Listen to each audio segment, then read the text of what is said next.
Okay, let's solve this trigonometric identity. For trigonometric identity, you want to prove that the things on one side of the equal sign are equal to the things on the other side of the equal sign.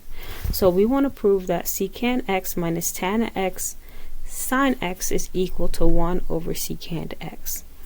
And in order to do that, there's some things you should know about these terms. So we should know that secant x is the same as 1 over cosine of x. You should also know that if we have 1 over secant x,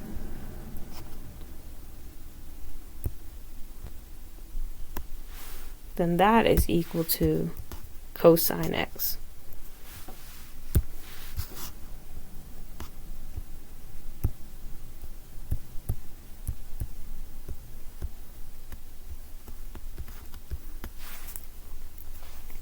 Another thing that would be helpful in this case, if we know that what tangent of x means, tangent of x is sine x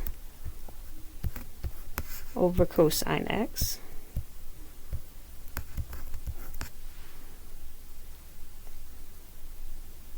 Okay, and the last thing that would be helpful to know is that if you have cosine squared of x plus sine squared of x, that is equal to 1.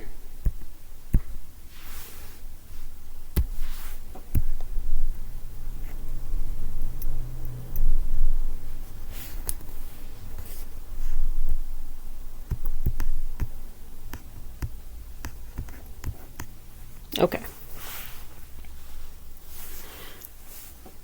So now let's work on this. So in the place of secant x, let's replace it. Let's write it as 1 over cosine x.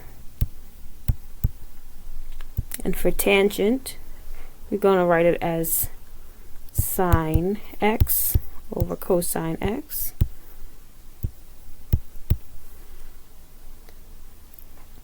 And then we're multiplying that by sine x. And on the other side of the equal sign, 1 over secant x, as we said, is equal to cosine of x. So we're going to write it as cosine of x. Now from here, we can multiply the sine x times sine x.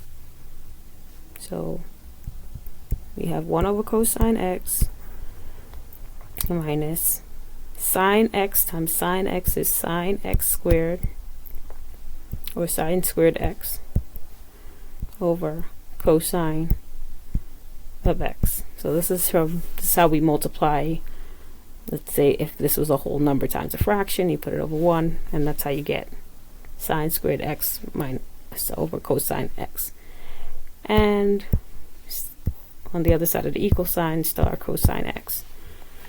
Now, in fractions, as we've learned, that if the things on the bottom are the same, the terms on the bottom are the same, or the numbers are the same, then in order to subtract two fractions, you would subtract the numerators.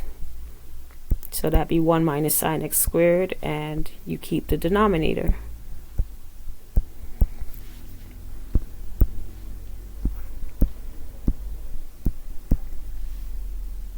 Now, 1 minus sine squared x.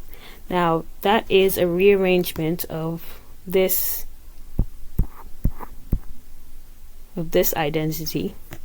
So, if we subtract sine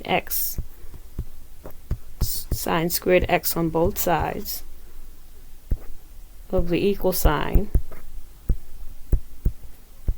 we'll get cosine squared x by itself, and we get 1 minus sine squared x is equal to cosine squared x. So you see here on the top that 1 minus sine squared x is equal to cosine squared x. So we're going to write that.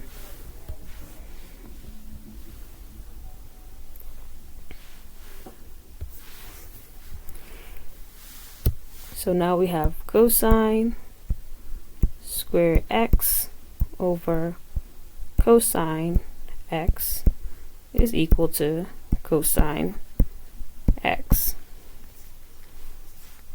Now from here you have cosine squared x over cosine x, so that means the exponent will cancel out and the cosine x would cancel out, because cosine squared x, you can think of it as cosine x times cosine x.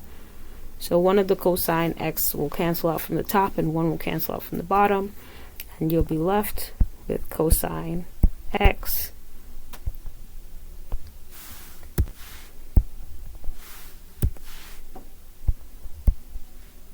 which is equal to cosine of x.